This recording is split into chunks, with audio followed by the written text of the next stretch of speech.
Hello, roller coaster gamers. Welcome to my top 12 roller coasters at Cedar Point. I'm redoing this video, so I made a top 12 roller coasters at Cedar Point last year after I visited Cedar Point, and I didn't really like that video. There was like background noises, and I wasn't really talking very well, and it was hard to understand what I was saying a lot because I didn't know how to explain anything.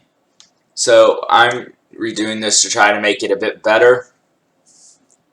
So remember, this is my opinion, and the rides will be in the same order as they were last time because my opinion on them hasn't changed. I would have to visit the park again for my opinion to change on them. Like you have to go back and ride them again for them to change. So it's my personal opinion. And before we get into the top 12, I'm gonna show you the rides the roller coasters that I didn't get to ride at Cedar Point, which are Corkscrew, which is right here, Iron Dragon, Woodstock Express, Wilderness Run, and then Cedar Creek Mine Ride. Those are the 5 roller coasters at Cedar Point that I didn't get to ride. Corkscrew is pretty famous, but I've heard bad things about it, so I didn't really care for it, and it looked like a short ride, and I've heard it's a headbanger, so I didn't really care about that one. So if I were to have ridden any of these, I would probably go with Iron Dragon because it would be the more interesting out of all of these, in my opinion. Because I haven't ridden a suspended coaster by Aerodynamics, but I've heard it's one of the worst suspended coasters, since it's a short ride. So here we go with number 12 is Gemini. This is an Aerodynamics racing hybrid coaster. Hybrid has steel track and then wooden supports. When we went, it was only running the red side, and so we didn't get to have that racing experience. And I think that is probably a factor in why I didn't really care for this ride. It was boring. That's all I gotta say. This was the least memorable ride at Cedar Point. I barely remembered it. It was not It wasn't exciting enough to remember the ride. It's forgettable, in my opinion. The airtime, I thought there was going to be a little bit of floater airtime on those hills. Nope, no airtime. I don't remember getting any airtime. And the most exciting part of the ride, honestly, was the final brake run because it kind of slammed really hard into the brakes. That was probably the best part of the ride. But besides that, it was just meh. It was just a family coaster to me. So yeah, that's where I have Gemini. Gemini's at number 12. So moving on to number 11, this has got to be probably one of the most controversial ones on this list, is Magnum XL200. Most people would probably place this at least like number 5. That's a lot of lists have it like high up on their list. I wouldn't say so. It has good airtime and all, but those last few hills at the end, towards the end of the ride, I feel like I don't know if it has to do with the lap bars or if it has to do with the shape of the airtime hills, because the shape of the airtime hills are triangular, but it was painful. It hurt my legs a lot. And it also wasn't the smoothest ride ever. I remember it being jerky, and I remember every time my legs would hit those lap bars, and it would I thought I was going to have bruises on my legs. So yeah. It has good airtime, but I couldn't focus on the airtime because it was hurting. Because it hurt. It was painful. And it took away from the ride, in my opinion. It distracted me from the cons outweighed the pros, in my opinion, with this ride. So it was a disappointment for me. And also, it had the shortest line out of all the roller coasters we rode. Even a ride like Corkscrew, even Corkscrew had a longer line than Magnum. So I wonder if it's because there's people that are like me that aren't too crazy about it. I don't know. But, yeah, it was a disappointing ride for me. I was expecting more out of it. And it was just a painful ride. So, moving on to number 10, we have Wicked Twister. Wicked Twister is a fun coaster. My gosh. And yeah, it goes back and forth between these spikes with these spirals on them, and it's pretty fun. I don't remember it being bad. It's not the best ride, probably because it's just it repeats. It's like it's a repetitive ride, so it goes back and forth between these spirals a lot. But it was fun. It was better than people said it was. People said, "Oh, it's a forgettable ride at Cedar Point." I remember this more than Gemini. I can remember this ride better than Gemini. So yeah, I have a number 10. I feel like that's a fair place to put this ride. Um, and it's kind of a good warm up, like what my stepdad said. My stepdad said he would not have ridden Top Thrill Dragster if he didn't ride this because he feel like this. He said this kind of gave him a warm up to that since this has a similar, since this has a launch. This is technically this launch is an LIM launch and not a hydraulic launch, but he said it gave him the courage to be able to ride Top Thrill Dragster, which was pretty cool. So yeah. So moving on to number 9, we have Blue Streak. This is a really fun wooden coaster. For being the oldest roller coaster at Cedar Point, coming out in the 60s, it's pretty smooth for its age. And of course it has a bit of rickiness here and there, like as like most older wooden coasters do, but it gives it a character. It's not like this isn't just an example. It's Great American Scream Machine at Six Flags Over Georgia. That ride is rough, okay? That ride is just straight up rough. And it's not only is it Great American Scream Machine made by the same manufacturer as this, it's also newer than this ride is, yet it's rougher. This ride is older than Scream Machine, is made by the same manufacturer, PTC, and it's smoother. I think it has to do with how they're maintaining the ride. That probably has something to do with it, and it also looks pretty. I like the blue. Has a lot of the roller coasters at Cedar Point have nice paint jobs. So speaking of nice paint job, here we have Gatekeeper. It's the roller coaster that you walk underneath to get into the park. You see it goes over the front gate and goes through those keyhole towers, and it's a wing coaster, so you're on the outside of the track like you're on the wings of a bird. Okay? And it's pretty fun. This is one of 4 B&M roller coasters at the park, and I basically have all 4 B&Ms back to back to back to back on this list, but out of all the B&Ms, this was probably my least favorite of them because the other ones were a bit more intense or were just a little bit more exciting in my opinion.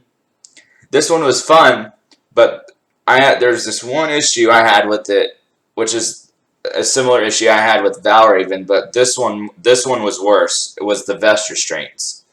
I did not like the vest restraints on this ride. Like right off the bat, when we got into these trains, I remember they were already tight on my chest to begin with, but like it was all right, like for the first half of the ride, but as the ride went on, like getting closer towards the end of the ride, I remember it felt like the vest restraints were getting tighter and tighter, and it got so bad that it ended up like I felt like it like crushed my waist bones and stuff, and it really kind of hurt. Like when we were sitting on that final brake run waiting to enter the station, I was like, "Hurry up! Can we please enter the station? I need to get off now. I'm going to suffocate to death." That's what it was like. So that was the biggest downside with the ride. These were probably my least favorite restraints at Cedar Point. These were probably the worst restraints at Cedar Point. But I can look past that for the ride elements. Okay, so the ride elements are pretty cool. It's not very intense. If you're expecting a forceful, intense ride, you're not going to get it. Sorry. I think it has to do with the coaster model wing coasters, except for like Thunderbird or at Holiday World. This is not like Thunderbird is an exception because it has a launch. This is it's not a very forceful ride, but it has some cool elements like the near misses. It goes over the front gate. It looks amazing. The presentation for this ride is fantastic, and also the wing over drop. On the drop, it goes through an inversion, and it goes through it slowly, and you get a little bit of hang time there, and then you dive down. It's really cool. So yeah, that's where I place Gatekeeper. Okay. So here we have at number 7 is Rougarou. Now, a lot of people I've heard don't like this ride because they say it's rough. It's a headbanger. In my opinion, I think it's pretty smooth. Okay, I've ridden rougher B&Ms before. Okay, I think it's smoother. Some other B&Ms that I remember being headbangers. Vortex at Carowinds, and then even Incredible Hulk. I thought that like Incredible Hulk at Universal Islands of Adventure was rougher than this in my opinion, but that's not a well. Vortex at Carowinds is a stand-up coaster, and Incredible Hulk is a sit-down coaster. This is a floorless, but this used to be a stand-up coaster. It used to be called Mantis, but now it's Rougarou, and it's a floorless coaster. You can see the trains have no floor. We rode in the front row, so maybe that had to do with it. The only part I remember my head hitting the restraint was on the corkscrew here. The rest of it was pretty smooth to me. I don't remember it being too rough, so I had a good ride on it. The elements were really fun. It was pretty forceful, and this was by far the loudest roller coaster at Cedar Point. People talk about a Raptor having a roar. The roar on this was real loud. It reminded me of Georgia Scorcher at Six Flags Over Georgia. Georgia Scorcher is probably the loudest, even louder than this. Georgia Scorcher is the loudest roller coaster ever. If you've been to Six Flags Over Georgia and walk on that pathway leading to the front entrance going right by Georgia Scorcher, that thing is really loud. And this was kind of similar. This was by far the loudest roller coaster at Cedar Point. You could hear it from anywhere in the park. So now we're going to number 6, which is Valraven, another B&M. I told you the B&Ms are all right next to each other. I was debating whether putting this at number 5 or number 6, and I put it at number 6 because of the vest restraints. That's the biggest reason.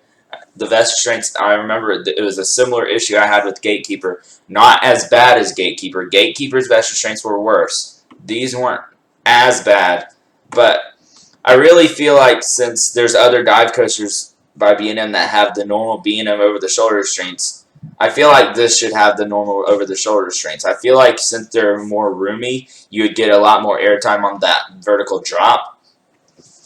And I know the vest restraints are supposed to prevent headbanging, but this is a pretty dang smooth ride. This ride is pretty much glossy smooth. It doesn't need the vest restraints, okay? It would do just fine with the normal over-the-shoulder restraints, in my opinion. Okay, but that drop though, that is a pretty good drop. Okay, so you get to the top and you get to this 90-degree drop. I was on the very far left edge seat, so right here I think, and you get to the top and it tilts you forward like over the drop and it holds you there for a second to look at what you're about to go through, and then you dive down this 90-degree drop, and it's pretty fun. And I've heard people saying it's forceless. I almost grayed out on that turn leading up to the mid-course brake run. Almost. Not quite, but almost.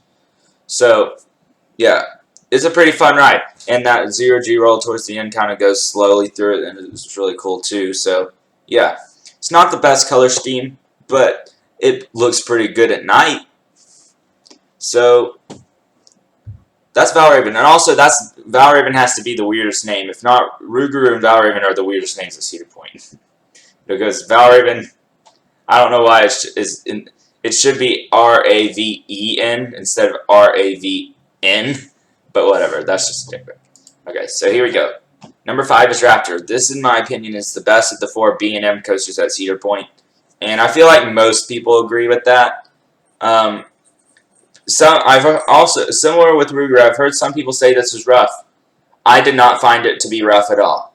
This was pretty much glossy smooth in my opinion. I don't remember it being rough. I've ridden other inverted coasters by B&M like Batman the Ride, which have some head banging moments like those corkscrews. The corkscrews on this didn't bother me. The Cobra Roll didn't bother me. I rode it in the front row, though, so I don't know if that had anything to do with it, but it was pretty smooth. Way smoother than people made it out to be. And that double helix towards the end, man, that is a very intense moment of the ride. Very forceful. A lot of the elements are bam, bam, bam. The only part of the ride that I would say is a dead spot would be the mid-course brake run because it slows down a lot, like going up towards it. But then after that, it manages to pick up all that speed again and go through those last inversions and stuff. So yeah, it's a pretty fun ride. And the color scheme, I love the view of this. See, like we took a video of it from the sky buckets, and man, this is by far the best roller coaster to get views of. I think this is the prettiest. This has my favorite color scheme. This is the prettiest looking coaster at Cedar Point to me. I just love how it's right next to the midway. You get very cool shots of it. It's just this massive track going everywhere. It's a really pretty ride to look at. Okay, so now we're going to the number 4. This is another controversy. People will probably say this is like number 2 at Cedar Point, which is Maverick. Maverick, the first ride I had on it, I enjoyed more than my second ride. The first ride, I thought it was really intense. I thought it had great airtime, great inversions, and the launch is fantastic. The drop is fantastic. And I love the turn over the water. It's a really, like right here, it's a really cool spectacle. And there's like water cannons that shoot up when it goes past it. But then I went on it. I had a second ride on it, and I didn't enjoy it quite as much. I felt like I was hitting my neck, my shoulders into those restraints a lot more, and I felt like it was too aggressive. Like some of those turns, like if you're not ready for those low to the ground turns, like right after that drop, it does these like crazy rapid fire bank turns. If you're not ready for them, you'll hit your shoulders into those restraints. So that's the part I wasn't too crazy about. So that's why I have it at number 4 instead of in like the top 3, because most people would put Maverick in the top 3. But for me, it wasn't quite there just because it was it's almost like too aggressive. I enjoyed it more than my stepdad did. My stepdad did not really like this ride, but I can look past it a little bit and enjoy some of the elements. Like the airtime was good, and I love the launch and everything and the drop, and it's a really cool looking ride. So yeah, it's just the restraints kind of killed it a little bit. So here we go. Moving on to number 3 is Top Thrill Dragster. This is the Intamin. I have like 3 Intamin coasters back to back here. So Top Thrill Dragster was probably like one of the biggest. The top 3 rides here are the 3 biggest highlights. Okay, this is probably like the number 1 highlight of the trip here. So Top Thrill Dragster is the second tallest roller coaster in the world at 420 feet. The 3rd fastest with 120 miles per hour, and you reach that speed on a launch. It doesn't have a lift off. It has a launch, and you go from 0 to 120 miles per hour in 3.8 seconds, which is an insane acceleration. That's really freaking awesome, and it's a really good launch. How it's right next to the pathway. You can just sit back on the bleachers and watch it launch. And I really like the name Top Thrill Dragster. The best, am I really going to be ranking names? But my favorite name for a roller coaster at Cedar Point is probably Maverick. That's probably the best name for a roller coaster because Maverick is a really cool sounding name. But this is another cool name because it's themed to drag racing. And yeah, like this was not the most reliable coaster. It broke down quite a lot. A funny thing is we got in line for it, and it broke down, and we were standing there for like 30 minutes, and they couldn't get it back open. So we were like, okay, we'll ride it a little bit later. Let's go ride a few rides that are right next to it, and then come back. And as soon as we left the line, they opened it back up. So we ran back to get back to where we were, and then we were about to enter the station a little bit later, and it broke down again.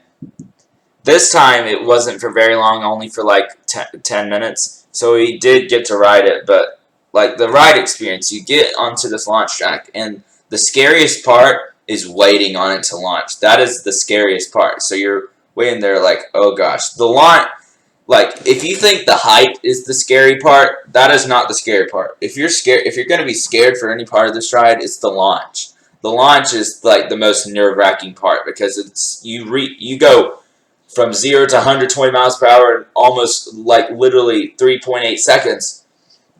And it gets you like nervous sitting on that track waiting to launch, and then you shoot down the launch track, and everything around you turns into a blur. You get like it's like you're on the Millennium Falcon, and all the stars and everything are turning into these lines. That's what it's like, and you will gray out no matter what. Like this ride will cause you to gray out. I remember my vision went blurry from the time we launched to the time we started going up that top hat, and my vision didn't clear up until we were at the top and going down.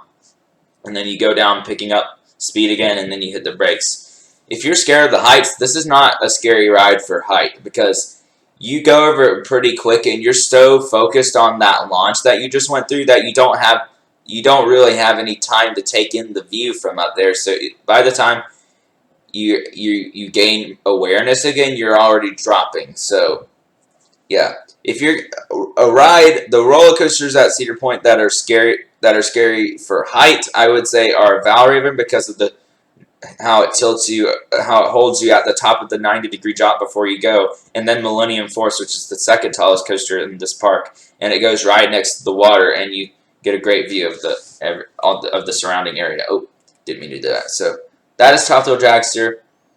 Great ride. The only reason it's only at number 3 is because it's very short. It's only 17 seconds long. Okay. But besides that, it's a great intense ride. So moving on to number 2 is Millennium Force. Okay. Millennium Force was the first ever Giga Coaster, opening in the year 2000, hence the name Millennium Force. And it looks pretty cool at night, as you can see here. We rode this twice. We rode Maverick twice. We rode this twice, and we rode Steel Vengeance twice.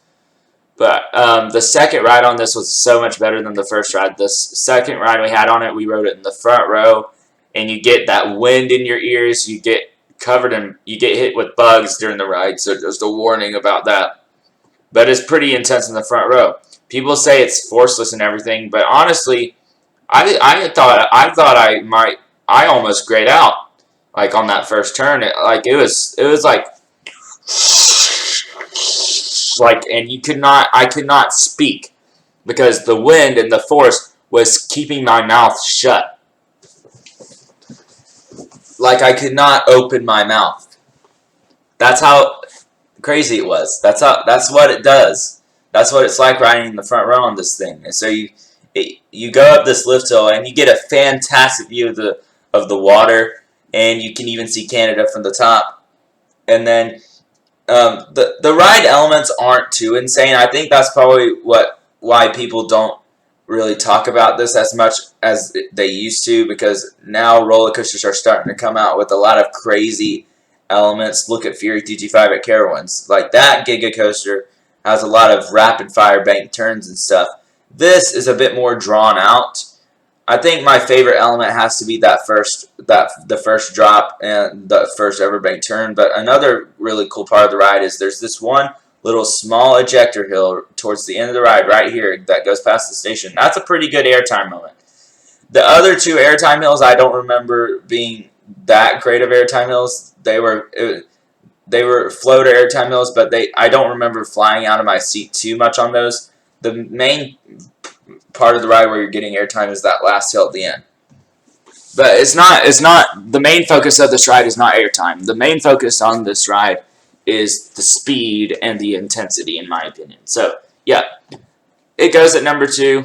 It was a pretty good ride. It was my stepdad's favorite roller coaster at Cedar Point, because for him, he's older, so he doesn't like rides that are too aggressive, but he enjoys rides that are really fast and intense. He just doesn't like elements that are too rapid fire. So for him, this was his favorite roller coaster at Cedar Point. It was just it was just his kind of ride. Now, my kind of ride is a roller coaster that has a lot of crazy airtime and elements, but also really smooth. And that is why Steel Vengeance is my favorite roller coaster at Cedar Point, and quite possibly my favorite roller coaster I've ever ridden. Okay, it's a hybrid coaster by RMC. It used to be an old wooden coaster by Din Corporation called Mean Streak, and not a lot of people enjoyed that ride. And in 2016 it closed, and they turned it into a hybrid. It opened back up as Steel Vengeance in 2018. And man, what a ride. What a ride. In the back row, in the rain, that was insane. We rode, yes, we rode this in the rain, and also it was in the back row, which you go flying over every element. It has so much airtime, and it's such a crazy ride. Every element is like bam, bam, bam, bam, but it's also really smooth. A contrast from Maverick, which is right next to Steel Vengeance in the same area of the park. Maverick has all these crazy elements, but because of the restraints, it's not as comfortable, and you're hitting those over the shoulder restraints every time you go through these crazy elements. This ride has lap bars, and it makes it a lot. It has all these crazy elements, but it makes it more enjoyable since you have a lap bar. So that's what I compare it to. It's like a big version of Maverick, but more comfortable. Okay, and like some of my favorite elements were the Outer Bank turn, which is right here. That was a crazy element. The like some of those little small hills towards the end of the ride, and also the 0G stall. It feels like a cutback because it lasts such a short amount of time. It's not like a typical stall. Most 0G stalls you go for a long time. Look at Goliath or Outlaw Run. Those, I mean, not Outlaw Run. I mean, Wildfire. I get confused between Wildfire and Outlaw Run for some reason because they both are kind of similar. But like Wildfire at Cold Martin and Goliath at Six Flags Great America, those 0G stalls last a long time. This one is not like that. This one kind of, you twist this way and then you twist the other way like a 0G stall, but it's very quick. As soon as it hits 180 degrees upside down, you go back the other way. So, yeah. And another great element is the drop off of the mid-course breaker, and that was a really good airtime element. So, yeah. This is just an insane, crazy, fast-paced ride that is just in a 10 out of 10. If I could rate it, I would rate it a 30 out of 10. It is like I don't know. It's like the perfect roller coaster in my opinion. It's perfect, literally perfect. I can't think of a single bad thing about this ride. Seriously, I can't think of a bad thing about this ride. Like, most roller coasters, I could get down to the nitty gritty, like get really picky and pick out these certain things that I didn't like about it. There wasn't a single problem I had with Steel Vengeance. Not a single problem I had with Steel Vengeance. So yeah, it's probably my favorite roller coaster at Cedar Point, and probably my favorite roller coaster I've ever ridden. So that is why I have Steel Vengeance at number 1, and that is going to do it for, what is that? I don't know what that is. But that's going to do it for my top 12 roller coasters at Cedar Point. I hope you enjoyed this video. I hope I explained it a bit better than last time. So that's going to be it for this video, Roller Coaster Gamers, and I will see you next time. Bye!